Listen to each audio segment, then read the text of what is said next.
Hello everyone, welcome back to our weekly beer and now cider tasting here at Andrew Hilton.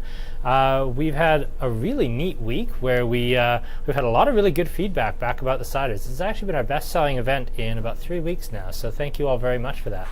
I'm joined today by Brett Hopper of Uncommon Cider, who didn't come down just for this. You happen to be in town anyway, and it happened to work out perfect. I'm glad it worked out. It's just a happy coincidence, but anytime I get to talk about our ciders, it's a good day. So. Well, we've got 3 of your ciders, plus a special bonus thing for the very end. So I think we're going to start everybody out with the dry craft cider. So while we get the dry craft cider in our glasses, including yourself, of course, why don't you tell us a little bit about Uncommon and then a little bit about our first cider here. So Uncommon got started 5 years ago in Summerland, BC. We have really good friends in Dominion Cider Co., which is available here in Alberta. They got us our legs off the ground about 5 years ago. And then we were actually importing from BC into Alberta for 4 years. And after that, we got our own warehouse space about a year ago. We just celebrated our 1-year anniversary last week. So we've had our own warehouse for a year now, and we've been pumping out award-winning ciders ever since.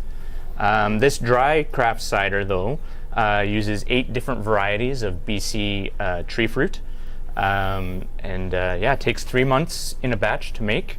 And you really get that white wine grape acidity in the batch, which makes for a really nice dry cider, which we felt was missing in the Alberta marketplace. It most definitely was. Yeah. Yes, everything. I mean, Strongbow calls itself a dry cider. But it's not really a dry cider. And then everybody really, either for lack of better examples or maybe because they're not desperately creative or they just want to sell a lot of cider, they all kind of copying Strongbow, which I find really boring. So it's nice to have something bracingly dry and refreshing. But at the same time, when you're selling this kind of cider, everybody recognizes the name Strongbow. So it puts you on that same level, but once people have our dry cider, it's completely different. I completely agree. Yeah, that is quite different. Now, you got the tasting room up and running in Calgary a little while ago, and you're really pretty close to some of our favorite breweries. You're right by Annex and Establishment. It's all cabin. Spitting distance. Yeah, very spitting distance. Yeah, if for anyone that goes down to Calgary, we're right across from the impound lot. We use that as a selling feature. If you had your car towed, we'll give you 15% off your bill, which I don't know, How many people have taken you up on that? More than you'd think. Yeah? Yeah, we get some people who walk into the tasting room that are disgruntled, and then once we give them the 15% off, all's good. Oh, that's nice. Yeah. That's a lot of fun. And after, having a few ciders. A few ciders doesn't hurt. Yeah. So why ciders? And why now? So our founder, Brodie Thomas, spent some time over in England where ciders are huge. And then just, he knew that the sweet ciders were really popular here, but none of the dry ciders. We're predominantly known for our dry ciders. The dry ciders were not a thing in Alberta, and so he wanted to be the first, and we are Alberta's first craft cidery, and we're Alberta's first urban cidery, which is kind of cool. That is really neat, yeah. So yeah. So you're pulling your fruit from BC for the most part? For the most part, we'll get to that later. Apparently I need to move in 5 inches. And you're working with not just apples, but you're working with Hascaps as well, which I learned today is not actually a strain of apple. So it's a berry in the blueberry Saskatoon berry range. If you're looking up a photo, it's going to be like a long blueberry. And apparently they only grow in northern regions, and Grand Prairie is one of those regions, and that's where we exclusively get our Hascaps from. There's a godfather of Hascaps, and we buy straight from him. Wow. His name is Axel, which I think is kind of cool. That is pretty sweet, yeah. Yeah. So. Jeremy asks, did we start with the dry craft cider? Yes, we did. We are on the dry craft cider as our first cider to open things up. And which works perfectly because that's been our bestseller. It's been the number one, the first cider that we produced, because we can go anywhere from there. We can go sweeter. We can go. We're going to try the hopped later. Whatever the palate wants or dictates, we can go anywhere from here. Beautiful. So you've obviously gone very, very dry with this. How are you achieving that level of dryness? Are you using, are you just adding no sugar, or are you using a highly attenuating yeast like a champagne yeast? What are All you the doing? yeast we use in all of our ciders are the yeast from the skin of the apple. So it's 100% natural ferment. It is 100% natural ferment, and the reason why you don't see as many ciders as the way we're producing is it takes a long time. Of It course. takes 3 months as opposed to 10 days, where somebody is buying their juice or their apple wine and just distilling it down. It just takes time, and that's why no one's doing it the way we're doing it. Well, I know you've taken over quite a bit of space in your building just to have enough fermentation space. We Absolutely. were talking about this a little bit before we got on camera. In terms of like a brewery does not take up a small amount of space, No. but in comparison, your cidery, just to have that 3 months to ferment things out, I mean, you just have the most incredible amount of square footage that you need for that. Yeah, absolutely. So if you're thinking in terms of a brewery space, which predominantly your audience would be, so we have a bright tank, but after that it's 100% plastic totes and barrels and wood. So it's plastic and wood, depending on what product we're producing. Everything is fermenting in either plastic or wood. What have you released so far that's come out of the wood barrels, or is that a fairly new program for you? Nothing yet. Nothing yet. Yeah. Okay. Yeah. So it is fairly new. But not so new that you can't talk about it. Yeah, no, exactly. We have had a couple of 7,000 liter fooders in our facility. They just haven't been commissioned yet. So the plan is to keep rolling with those fooders, but we'll get there. Nice. Yeah, slow and steady. That's kind of the name of the game, right? Awesome. Yeah. Shall we roll on to the Haskip next, or? Yeah, let's get to it. Yeah, absolutely. So we've already talked about what a Haskip is and how incredibly wrong I was. Why this particular type of fruit, or berry, I should say? And It was kind of dictated by the name of the cidery. We are Uncommon Cider Co. And the Haskap is an uncommon berry. So it just kind of went hand in hand. And the first batch that we did was so popular that we ran with it. I think we're into the 30s on how many batches we've done of this particular cider. So it's been kind of the story with COVID is one-time seasonals that immediately became full-time releases because they were so big. This is a little before that, but... So if we're talking about dry versus sweet, and this is still relatively dry, but it is the sweetest product that we produce. Yeah, it's got that real berry roundness from the Haskips. I assume it's... I've never had a Haskip. Yeah, I was not aware they existed before today. So in terms of the process, it's kind of like the same way a brewery would dry hop a beer. So the hops would be in a sack in the brew. The Haskap berry is actually sitting in the cider for up to 2.5 to 3 months. So it's like a long maceration rather than something you would add. I guess you don't Absolutely. really boil cider, especially No. not if you're making it with natural yeast, because you'd kill off your natural yeast. absolutely. So it's kind of a long steeping, macerating process. Yeah, and it's just kind of to funny catch it you off. mentioned a boil. It's kind of funny how many people walk into our facility and go, well, "Where's the brew house?" Well, And we're just like, "Wow, There isn't one. that's not what we're doing here." Yeah, so it's like slow and low. It's kind of like that's kind of our MO. well, walk us through the process here a little bit. Yeah. So it's kind of like a year-long process when you're thinking about everything, all things considered. So we're actually getting into the time where we would go out to BC, pick the apples, pick the juices, and then so that picking and the juicing would happen out in BC, and then all the juice is trucked out to Calgary, where everything else happens. So then once it gets to Calgary, then the fermentation process begins, if it hasn't already started on the trucks. Which it probably in many cases has, yes. Yeah, absolutely. And then it just sits for 3 months, and then partly what's so cool about what we do is each batch of these products, what we're doing, they'll be blended. So it'll be slightly different from batch to batch. Okay, Yeah. that's pretty sweet. Yeah. Have you been working with the same orchards and the same growers for a long time? Almost 100%. Yeah, yeah. smaller producers sort of thing? Yeah, almost exclusively in the Summerland area, because that's the area that Brody knew, so he developed his relationships right out of the gate, and so we've been working with those same orchards for 5 years now. Nice. Yeah. And I mean, at that point, you get to know the yeast from the skin of the apples, so you know the product that you're working with, so you can pretty much guess what's coming out at the end of it. I imagine just as with everything that's so seasonal, you'd have very different yeast strains actually stuck to the apples year to year to year, depending on whether it was wet or dry or hot or cold over the course of the year. Exactly. Has that ever had like a royally stuck ferment for you folks? Have you ever had I can't any say wild yeast stories? no real wild yeast stories. Pun entirely intended, obviously. Oh, of course. But what we do end up with is like, you try, like we just released the 473s. So if I was to bring out the old 500 ml bottles that we were doing, you would absolutely, two Hascap bottle versus a Hascap can, there'd be a difference in taste. Yeah. Chad asked, do you do on-lees fermentation? Do you ferment Yes, we do. on-lees? Yep, we do. More so with the third product that we're about to go through, but yes, we do. So Absolutely. you're looking for those kind of bready, toasty, autolytic characteristics to match with the bitterness of the hops? Yeah, that's a very educated question. So I'm already impressed with your audience. Chad, we actually answered one of Chad's homebrewing questions with the brewmaster live. He was doing his dry hop, and I think it might have been Jesse from 88. Correct me if I'm wrong. Actually answered his homebrewing question like live on the air. It was actually a pretty cool moment. That's awesome. That was pretty great. So yeah, the Hascap apple, I gotta say, I wouldn't normally say, well, the sweetest thing that's kind of pink is automatically my favorite, but damn, I really like that. Absolutely. That's immediately likable, and you know what? I'm learning something about it as well, which I really like. This I groove on.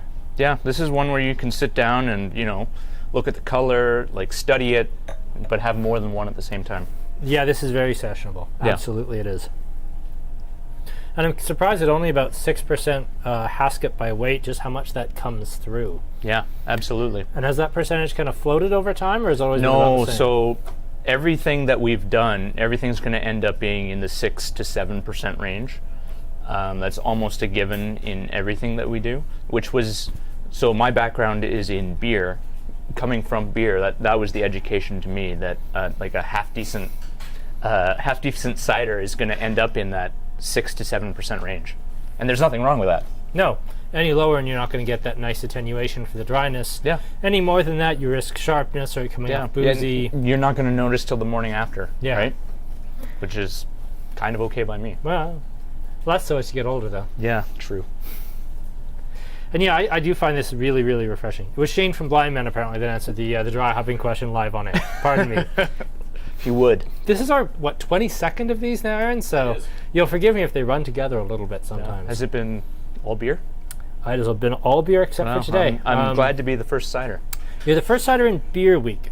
We've done a cider, and audience, correct me if I'm wrong here, I think we've done 2 ciders maybe over the course of the wine. There was one in the Canadian Week with Brett Rowland, who didn't know he was on camera until about more than halfway through the tasting. Right. And I swear we've done maybe another. Oh, we did the Emendar Grapple, I think. Very early on, I think we did. Cider seems to be, at least from my perspective, in that category that straddles the line between wine and beer. Because we absolutely have products that we would rather you treat like a beer, but we also have products that you would rather treat like a wine. And I think it's really interesting that you're choosing to play in both worlds, because I've seen a lot of cider companies, maybe Rebel being maybe the exception, that they are making cider to be very much in the beer category, or they are making cider and they're doing like the 750 ml glass bottles with the champagne closures. We're available in 473s, but we did it kicking and screaming. Yeah, absolutely. We realized that that's what Alberta wants to drink out of. Yes, it's absolutely it is the format. Yeah, absolutely. And so if that makes us more accessible to Albertans and eventually across Canada, then let's do it that way. Yeah. You're impressed I remembered that much, but I don't drink that much on camera. Afterwards, maybe. Not on camera. Come on, guys. Jeez. Rude. Speaking of, and for a convenient segue out of that conversation, let's go on to the hop cider. Yeah, so this one is we keep calling it a transition product because we get a lot of people coming into our tasting room going like, I like beer, but I don't like cider. So we point them towards this product, the hopped cider, because it's got all that tropical fruit notes that those drinkers want, but none of the bitterness from, let's say, like an IPA. Now right? that would probably be down to the fact that you don't have a brew kettle, Yeah. so you're not boiling the hops. It's all a dry hopping process. Yeah, it's all like when people say that I don't like IPAs, it's perceived bitterness that they don't like. It's not necessarily the tropical fruit or more so in this one, the lychee that they're getting from it. Is it the lighting in here or the green can, or am I actually picking up a distinct green cast from the hopping on this? It might be the lighting. You think so? Because I'm definitely getting green on Out of at the least cans, too, I'll mention. So canning for us, this is our first venture into canning. And so we did it all at Field and Forage in Innisfail. Of course, a $1 million facility. that literally everyone cans at now. Well, yeah, and they have an access to a centrifuge. So they offered it to us, so we graciously accepted. So we only did it on the first two products. This one did not go through the centrifuge. And that was you'd be hoping to preserve as much hopper delicate aroma. Well, and we talked about this earlier on camera. Hazy beers are all the rage right now. Absolutely. And we wanted to, this is our version of a hazy beer. And you hold it up to the light, and it's not that hazy, but it's... I will say, that's pretty dead on for an apple-based New England IPA, isn't it? Yeah, absolutely. So when we get those people coming through the tap room that say, well, I really like IPAs, I'll go towards the hopped. They're kind of like, well, where's the bitterness, right? And that can be a good thing. Are you still getting that? Because I have so many IPA drinkers now that we tried doing a West Coast IPA not that long ago. Okay, it wasn't the greatest West Coast IPA. I won't say which one. But people were shocked at how bitter it was. Yeah. And there's a lot of people now that identify as hardcore IPA drinkers that are post-heady topper IPA drinkers. They're all about the hazy. And they might not come across the West Coast now and then. But this is the style, especially for kind of, and forgive me for the gross generalization, IPA drinkers under 25. Fair enough. What I can say to that is that just when people come into the tap room looking that are beer drinkers, this is the cider that we push them towards, because I feel like these are all the characteristics that they're looking for, without any of the bitterness. Well, the comment section has been very positive to the dry cider in the house cup, and then we opened this and people are absolutely having their faces melted off. Yeah. This is crazy. Can taste the lychee. What a revelation. Damn, that's good. So, yeah, I think this one's a bit of a home run. Yeah, absolutely. And to be fair, everything that we put in a can has been the best product we've produced so far. And this is our first foray into canning. And so I think that's only the moon can reach us from here, right? That's fantastic. So maybe a painful topic, but I imagine you probably bought or leased a bottling line, and then the market decided that 473s were the way forward. Built a bottling line. Yeah. And then 473s became the future, and you had to move it out to Field and Forge. As far as putting packaged product, the bottle is the most.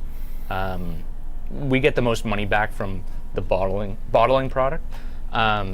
There's a lot of cost that goes into putting something into a can, and so that first initial cost, label design, actually buying the cans and then putting it into a can, using someone else's facility to put it into a can, that cost all adds up. Whereas if we put it in a bottle, we're just buying the bottle because we built our own bottling line, and we had the labels, so the cost is much less. So, but in order to be on that same market towards what everybody else is, the format that everybody wants, you're not taking a 500 ml bottle out camping, right?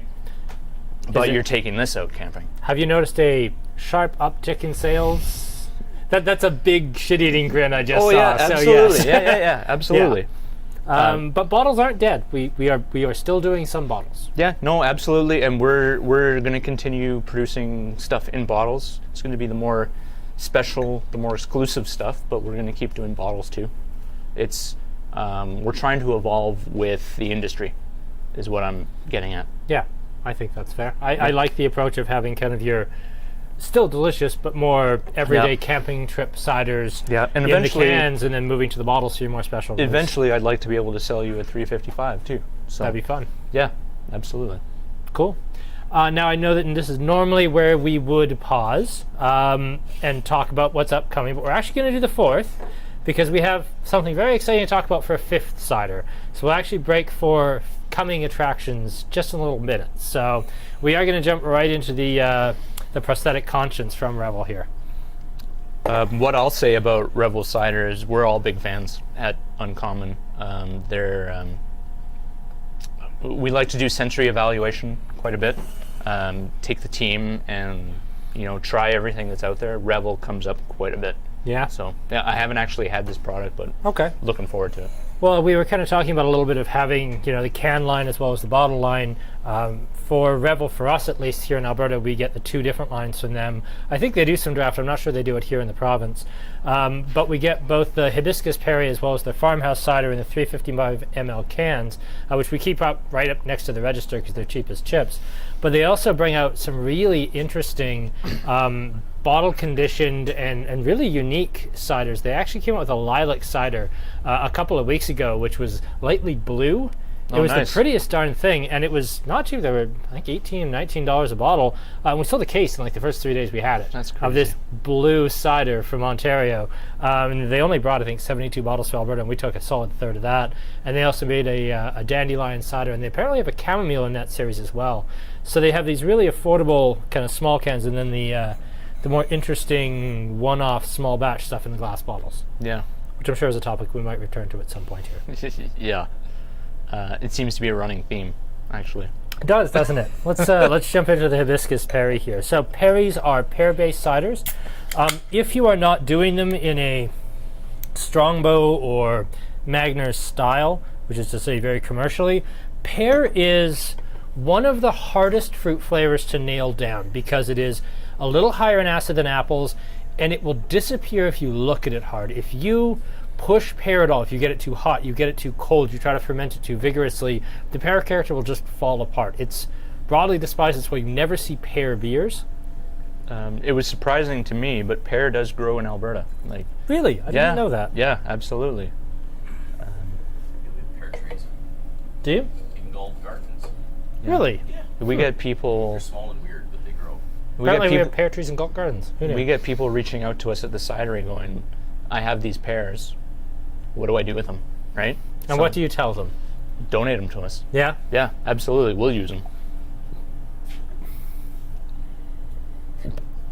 Well, you don't have to drink the whole can. We're splitting our cans 3 ways. We've got me, Brett, and Aaron on the camera here. So, we are going through them, 3 people to 1 can. You don't have to go through it as fast as we do, Henriette. Plus, Brett's doing this out of the kindness of his heart, and he has to drive back to Calgary tonight. So,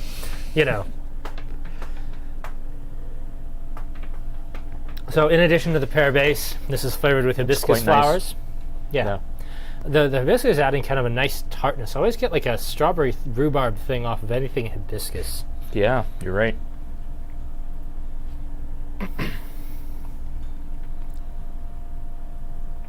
Ooh, I really like that.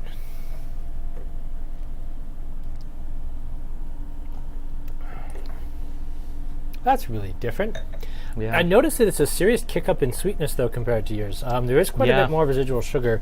Is the alcohol lower as well, or is it? It is lower. It is lower. Could you try again? Shut up, Apple Watch. Which is, it's sitting at 5.5%, which is the way I understood it.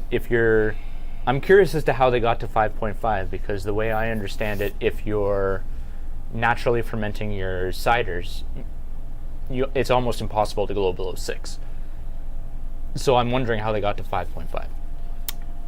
Vacuum distillation? Could be. I don't want to speculate because No, absolutely. among certain people, if you say I'm- vacuum distillation, people think of Apothic Red. I'm asking not because I want to cause trouble. I'm asking out of pure Oh, curiosity. no, let's cause trouble. We're 4 ciders in. Let's cause all the trouble. I think I'm already banned from 6 breweries But- just from this channel. But so- you're right, though. You can taste the residual sugar. And I wonder if that's maybe where it is they've left a little more sweetness in it. The hibiscus is definitely adding some tartness. Hibiscus on its own without sugar is really quite tart. I wonder Yeah. if they're using that maybe as adding a little more acidity, balancing it out. It probably has more residual sugar than we think because of the hibiscus. Yeah. And I quite like that. It is also can conditioned. So you were talking about That's cool. fermented on lees. This is actually recarbed in, well, not recarbed, carved in cans. So Yeah, I think that's where we want to head as well. Not necessarily with the 3 cores, and these are our 3 core products. But I would like to can condition something. We have bottle conditioned a few things. but can conditioning is new to us, so I'd like to explore it. Yeah, Yeah, that'd be pretty cool. yeah. Have you run into any challenges with cans and perceptions? I mean, now the 473 is the way to go, but there are still, the bottle still has its fans. People are I just know. not happy with a can. And I was in favor of the 473s because my background is beer, and you don't necessarily, not anymore. You don't necessarily do a beer in a bottle anymore. So the 473s were I was arguing for them, but our founder, the best cideries in the world are available in glass bottles, and so he wanted that perception for Uncommon to be, we are the best cidery in Canada. And so he went kicking and screaming into 473s. Eventually, we were able to make the argument for, this is how Alberta drinks. We're only available in Alberta, so we might as well be conducive to what Alberta wants to drink in. But and I think that's where we'll continue to make that perception that we are some of the best ciders in Canada with the glass bottles that we offer. I would also make a point that you are still going to change some minds with these, because I think that the 473s, we were talking off camera about kind of all the new sexiness in Calgary and all the different breweries and who the cool kids are to a certain point, and without exception, they are all 473s. Yep. And you know what? When everybody's sweeping the Alberta Beer Awards and more cans every single day, it seems like, including high-end wineries like Lights and everybody else now coming in cans. Yeah. I think the days of you only drink your, dollar a beer everyday house stuff in cans is a very dead attitude. Yeah, absolutely. I mean, the cideries that we compare ourselves to are in BC and Ontario. They're not in Alberta. And that's not, there are cideries in Alberta that are starting out, but they don't have their legs under them yet. And I'm not trying to throw shade at Alberta. No, dude, throw shade. It's I don't know. We're just trying to. I don't want to say we're trying to please everybody, but we want to offer something to everybody. And I think that's commendable. Yes, Yeah. you do have to. Yeah, We still keep Bud Light on the shelf. Yeah, no, and we actually for sell a sure. surprising amount of it, to be perfectly honest with you. for sure. You got to keep the lights on somehow. You sure do. I think you're going to like this. Yeah. All right, so we will talk briefly on, well, let's quickly get some questions and we'll go to coming attractions here. Here's a really great one, actually. I'll let you get this one. Are other ciders sweet because of added sugar, or are some naturally sweeter than others? It's a combination of both. Okay. Yeah. Some cideries are actively adding different sugars, and then we have some products where we add sorbate, which is a type of sugar. So it depends on the product. Absolutely. Okay. And then the other one, Deirdre asks, I'll answer this first. Does anyone make a rhubarb cider? Not anyone I respect. I think Summersby makes one. Enjoy your big can of chemicals and garbage. Does anyone good make a rhubarb cider? So quite often we are made known of large quantities of different fruit. Recently we were made known of a large quantity of rhubarb. So not yet. Not yet. But Not yet. potentially, are we thinking the 473 cans or the glass bottles, or too early to say? Do you have an opinion? What would you rather see it in? Because right now it's all up in the air. I'd like to see you guys have like a rotating seasonal in this series. Yeah. Mostly because my fridge door fits 4 packs across. So it'd be nice to have the 3 standards and then the extra one. All right. We'll work on it. I like when things match. I don't want to have 3 uncommons and then Magners or something Yeah, the 4th yeah. on the shelf. Yeah, it just doesn't work. Mm-hmm. All right, before I get myself too hated and blocked by Strongbow and Magners, let's briefly talk about what we've got coming up. This week we are doing a wine tasting, and we are doing a tour of northeastern Italy. So this is the part of the world where, I'm not going to take them down because my hand's broken. You normally would say, hey, isn't that where Prosecco's from? Yes, it is, but Prosecco is garbage wine, so we're not going to pour any. We are, however, going to talk about the other really important regions from up here. The most important, of course, is Valpolicella, which is a blend of Corvina, Molinara, and Rondinella. I could have done a Valpolicella here, but I wanted to talk a little bit about wine at like $12, wine that kind of gets a bit of a bad rap, and why sometimes this is from one of the Valpolicella grapes, it's from the Valpolicella region, but they're not choosing to use the name. And I think it's also nicer and cheaper than most standard Valpolicella, so I thought that was interesting. I wanted to talk about it. We're going to do a rosé. We're going to do the Atoms Pinot Grigio Ramato. For those of you saying, hey Kyle, that's not the Pinot Grigio that's pink that you've sold all summer, that's true. That one's completely sold out and won't be here till late October because of a dock strike in Montreal. So we're doing this instead. For a white, we are doing my second favorite white grape variety after Riesling. We're doing Garganega, which makes the wines of Soave. This is one of the most fantastic winemakers that we get in the store. She is probably one of the top 2, maybe top 3 Soave makers in the world. She works with nothing but Garganega. She makes a standard Soave around $22-23. She makes a reserve version of that. She makes a lightly off dry, like late harvest version of that. And then she makes a full-on dessert wine out of it. Finally, where you're spending your money this week on the $80 price budget, we've got $32 of it sunk into the Foradori Teroldego. When we think about North Italian reds, we're thinking about lighter ones for the most part. Even Barolo and Barbaresco, like the famous ones from the Northwest, they're really, really pale. They have dusky gray skins for the most part. These are not big, chunky, high alcohol intense wines. Those tend to be more southerly. Those are your Nero d'Avolas, those are your Alianicos from Calabria. You've got all of that sort of thing, and Primitivos from Puglia. But up in the north here, there is a big, full-blooded, powerful red wine, and that's Teroldego. Grape and region are the same name.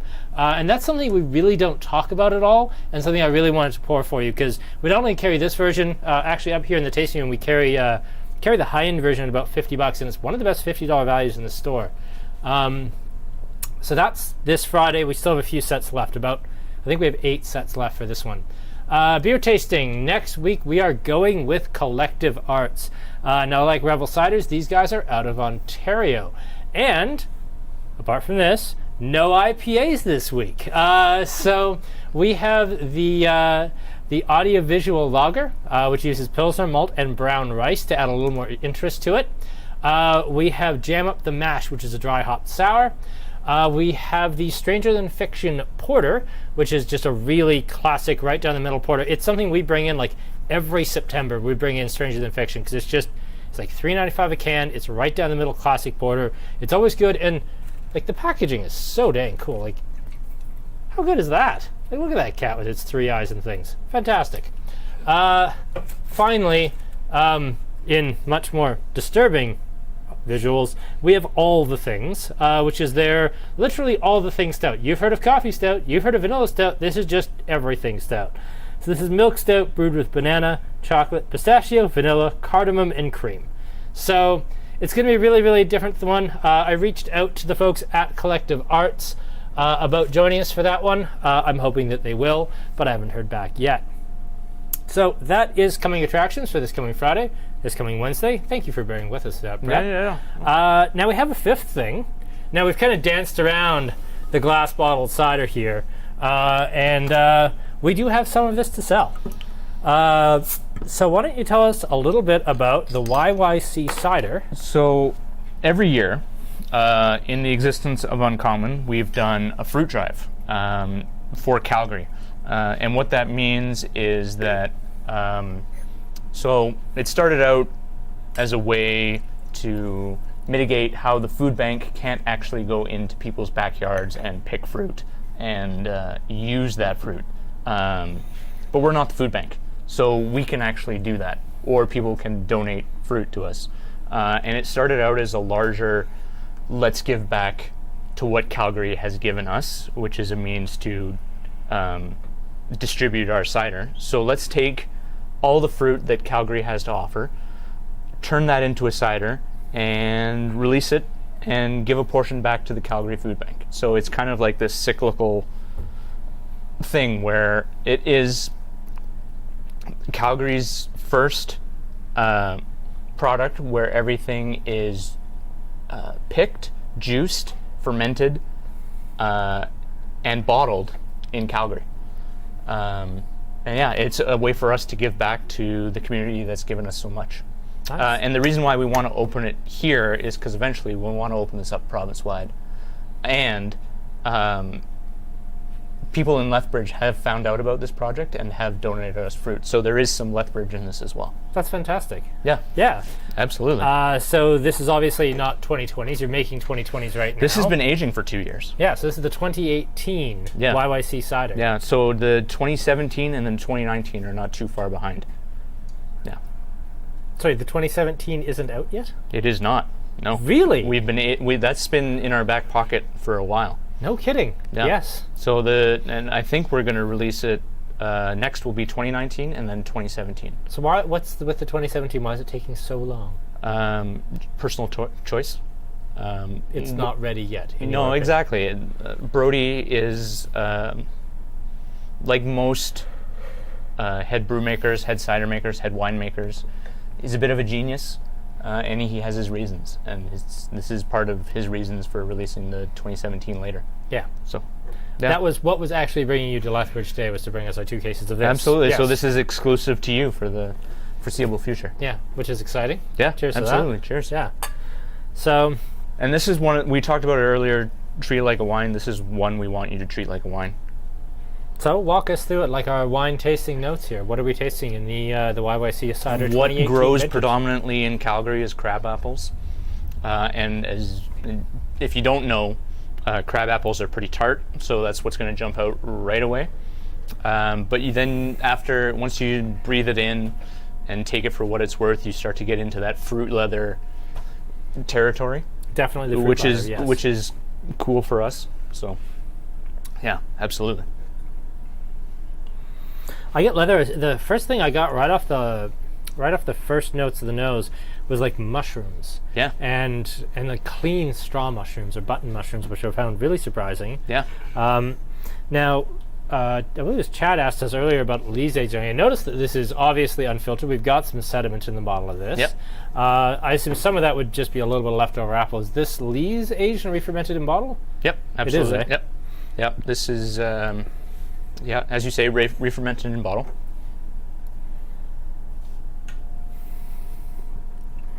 And yes, Deirdre, we have 24 of these at $20, or you could, hop in your car and drive to Calgary, and they're charging the exact same thing at the cidery. So yeah, exactly. And if you need more, we do have more. So even better. So that actually does bring me to an interesting point. Let's say people do want to hop in the car and drive to Calgary and visit the cidery. What are you guys offering these days in terms of a guest experience, and how has COVID impacted you in terms of tasting room and patios and things of the same nature? COVID gave us the opportunity to sit back and rethink what we're doing for a taproom and patio experience. So we've just completed the taproom rebuild, which is a bit more. Actually, if you go into the taproom, you'll find a nice little art installation of the label on the YYC, which is not on purpose. But we're also just building out our patio just in time for the holiday season. Yes. So we're hoping Here's hoping for a long, warm fall. Exactly. We're hoping for a second summer, which Calgary is known for. So if you get a nice, bright, sunny, warm day here in Lethbridge, hop in the car.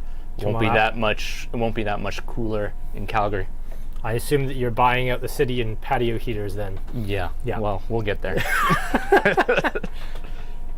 Do you have any taproom exclusives, or?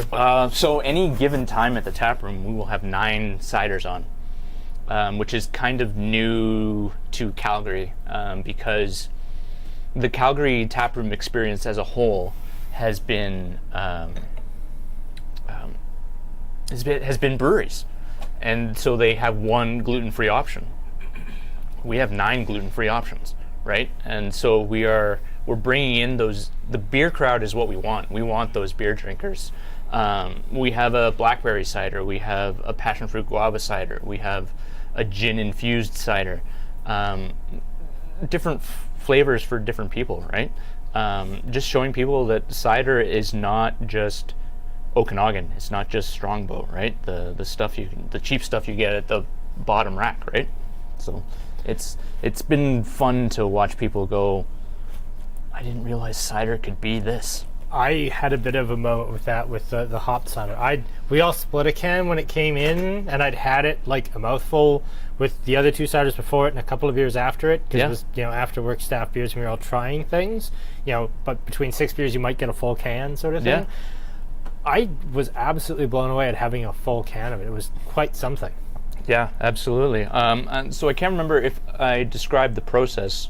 So the hop cider is twice dry hopped.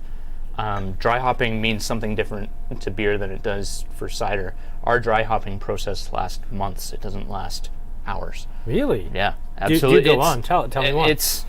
And I said earlier, my background is beer, so I'm used to like an hour of dry hopping, where when Brody told me that our dry hopping process is like, no, it's a week later, and then we do it for like a month, 2 months. Yeah, no kidding. Yeah, so the hops sit in a sack and it sits in the cider, and it just does its thing. But it's a much slower fermentation process too, because of the wild absolutely, yeast. yeah. I mean, you have some sweet yeast, you have your Saccharomyces cerevisiae in there, but how much are you depending on things like Brettanomyces to really do some of the heavy lifting? I mean, technically everything we do is wild yeast. So Calgary is just getting to the stage where they have a mobile lab. We've had that mobile lab come into our facility. I mean, yes, it's wild, but it's not harmful like Brettanomyces can be. So, and that's a bit of why canning was so late for us. It was a bit of like, well, we don't want wild yeast on our lines. So we had to find somebody that would partner with us. And at the same time, if we get their argument, we need to be like, well, can you guarantee gluten-free? So it's a bit of give and take, and so that's why it kind of took us so long to get into cans. And that is an interesting point. Is your stuff is all certified gluten-free? It is, absolutely. Which, by the way, this is not apologize to anybody who maybe was counting on this to be entirely gluten-free. This is not certified gluten-free. It may in fact be, but they haven't gone for the certification. Walk us through the difficulties, because you are doing all your canning off-site. What's been the hoops you've had to jump through to guarantee gluten-free certification at like a collaborative canning facility? That's been, maybe it was naivety. We just assumed that the mobile canning companies that are around here would just they just welcome to come and can our stuff off our own line, and it'd be great. And that's not the case, because it's technically because the yeast is from the skin of the apple. Right. So it's technically wild, right? It's not harmful like Brettanomyces can be to a certain brew system, but it is wild. And it's difficult to sterilize and... Yeah, all that fun stuff. But it's... so we had a lot of difficulty finding somebody that we could work with, because a lot of your viewers may know, like, buying a canning line can be a expensive process, and very expensive so process. if we're just testing it out, we don't necessarily want to invest if cans aren't going to take off the way they did. They have taken off, thank God. And you get to always rub the head No, makers absolutely. in a little bit. So now a canning line is now definitely in our plans. But yeah, finding that company that we could work with, and thank you, Field and Forage, out in Innisfail, which has good news. They're halfway to Connect, which is the central warehouse that everybody ships to. So shipping costs become that much less, right? Exactly. Yeah. No, you pay it all in Connect storage fees, as is tradition. Yeah, absolutely. Yeah. Yeah, that's brilliant. Thank you very much for that. Let's get through some questions, and we are kind of getting closer on to the end of the event, so if you've got some questions, don't be shy. Brett Hopper's an awesome name for the beer community. Couldn't agree more. Yeah, that's why I got into this industry. Yeah. Save you a bottle, Jeremy. No problem. Happy to save you a bottle. 4. Yeah. 9 ciders on tap. Yeah, that does sound pretty cool. I am stopping on Saturday, by the way. And we do, so when I say there's 9 ciders on tap, there's different processes to each cider. So the blackberry and the passion fruit, for example, we're adding fruit puree to our dry cider. It doesn't taste like the dry cider at all. So what you're getting is like passion fruit and guava and blackberry notes, but it's not the same process as the Haskip, which takes no, months. exactly. So there's different processes to making those ciders, and eventually it's not just going to be ciders at our facility. Like I was explaining to you off camera, we've got a pet nat in bottles too, which I know you're very excited about. You know what? I would never ever want to have to make pet nat because it's incredibly annoying. But I love them. But I would love for people like you to be like, oh, I want something unique to Alberta, but made here locally. I'd love for you guys to think of Uncommon, and that's, making a pet nut is gonna help us get to that phase, right? I agree, and we will definitely, when the pet nat comes out, if you have enough to sell, we will have that on the You'll be shelves. one of the first in line. Okay, this is something we've danced around a little bit. Talk about Field and Forge. He's had the beer, says it wasn't something you go back to, but hear a lot of love from the brewers. Is he missing something? I'll jump in a little bit. Field and Forge is a very large facility. It's a beautiful facility. They basically bought top of the line everything. They've spent millions of dollars in this one facility, and they're essentially lending it out at a price to other companies that can't necessarily afford that $1 million price tag, right? Yep. So it works out for the rest of the industry, and it doesn't necessarily have to be beer. And it's kind of turned into the Alberta Brewers Clubhouse. Yeah, exactly. You go there on an average day, you might run into Uncommon or Cabin or whoever, and 6 other breweries that, their sales are more than their brewing capacity, or they don't have a canning line. Or for Calgary, one of the biggest advantages that Field Forge has is it's halfway to Connect. It's halfway to St. Albert, where the central warehouse is located. But I'll cut in there for a second. When he says central warehouse, except for my BDL beers like Molson Labatt stuff, so Kokanee Canadian and Keese, and that's basically it for me. It's 90% of the stuff on shelves for like a lot of stores, but for me it's not a big thing. As well as Big Rock and Slayman's have their own order desks, and then the little bit of stuff that I pick up when I'm in Calgary on Saturdays. Everything else, every bottle of wine, every bottle of spirits, more than 3/4 of the beers on our shelves, everything comes through one central warehouse in Edmonton, well, St. Albert, technically. Yeah, I've been selling alcohol to Kyle for 5 years now, and up until about a year ago, it was all done through Connect. Yep. So you'd come in, you'd make the sale, we'd have the handshake deal, and then I would turn around and order it and come from Edmonton. I'd hope and pray that you'd order and Connect, and I might always give you a shitty time, but I said yes to something. I actually ordered it. Yeah. I brought my first sales call with Kyle. I brought 2 different products with me, and he said yes to one. Which one? Was it White Raven? That was White Raven. I did like White Raven right from the start. Yeah. Famously, I said no to Blind Men and basically told him to get fucked the very first time he was in the store. So. Yeah. Really? Yeah, really and truly. Ask Shane the next time you talk to him. I genuinely this session ale sucks, and have a nice day. Good luck with his brewery. I was wrong, just a tiny bit wrong, but yes. Earlier, the initiation, just Kyle's initiation, anyone. Oh, yeah, we were talking about that earlier. I'm famously gruff. Yeah. Short with new agents. Yeah, and that I can understand where you're coming from, because you want to know that you're going to see X salesperson in 3 months, right? Absolutely. So, and you're not the only one that puts sales reps through initiation. Yours are more entertaining, I'll give you that much. But it's, and to be fair, they're entertaining for me too. You want to, I feel, I've been in this industry now for 7 years. I want to know the people that I'm dealing with. It's very much relationship building. It is. At least they're interesting stories. And it's not just customer cidery or brewery. It's customer wholesaler. We very much appreciate the people that want to, liquor stores that want to buy from us. It's part of the reason why I'm here. We have a fun time working with these people, and we want to continue that. And that's how you guys get your ciders as well. So. You mean a lot of stores? You say you're coming down to do a delivery, and it's like, surprise, you're on camera for an hour. Good luck with that. No, you prepped me. That's fair enough. You told me a week ago I'd be on camera, so that's fair. Okay, fair enough. All right. Haven't had a question in a little while, so I think we'll wrap that up there. Yeah. Thank you very much, Brett. Absolutely, anytime. Yeah. Yeah. And thank you to all of you. Oh, we had a last minute question coming in. Oh, rankings. Yeah, rankings coming in. Yeah. I will jump on the text comments for that. Brett is a part of the company, so I won't submit my own rankings. That's not fair to him.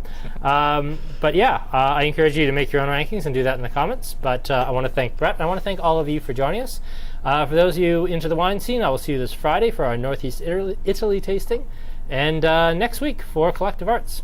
Until then, enjoy the rest of your Wednesday night. I'm Kyle with Andrew Hilton, And Cheers, guys. Brett with Uncommon Cider Co. Cheers.